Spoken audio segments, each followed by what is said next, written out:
ઉત્તર ભારતમાં હિમવર્ષાને પગલે ગુજરાતમાં પણ ઠંડીનું જોર વધ્યું છે। ગત રાત્રિના 7 ડિગ્રી સાથે નલિયામાં સિઝનનું સૌથી નીચું તાપમાન નોંધાયું હતું અને સરેરાશ લઘુત્તમ તાપમાનમાં સામાન્ય કરતાં 2 ડિગ્રીનો ઘટાડો નોંધાયો છે।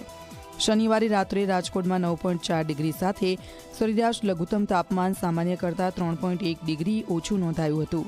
નલિયા, રાજકોટ ઉપરાંત અન્ય જ્યાં 15 ડિગ્રીથી નીચું તાપમાન નોંધાયું તેમાં ભુજ, પોરબંદર, ડીસા, ગાંધીનગર, કંડલા, દાહોદ અને ભાવનગરનો સમાવેશ થાય છે। હવામાન વિભાગની આગાહી પ્રમાણે ગુજરાતમાં આગામી 3 દિવસ તાપમાનમાં 3 ડિગ્રી જેટલો વધારો થતાં ઠંડીમાં સાધારણ ઘટાડો થઈ શકે છે।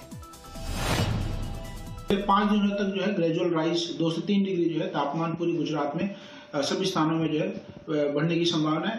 साथ ही साथ अगर बात करें पिछले 24 घंटों में कैसा रहा मौसम, तो उसमें जो है मुख्य तौर पे जो है तापमान नो लार चेंज में रहा और सबसे न्यूनतम तापमान नलिया में 8 डिग्री सेल्सियस दर्ज किया गया, अहमदाबाद में 14 डिग्री सेल्सियस तथा गांधीनगर में 12 डिग्री सेल्सियस तापमान दर्ज किया गया।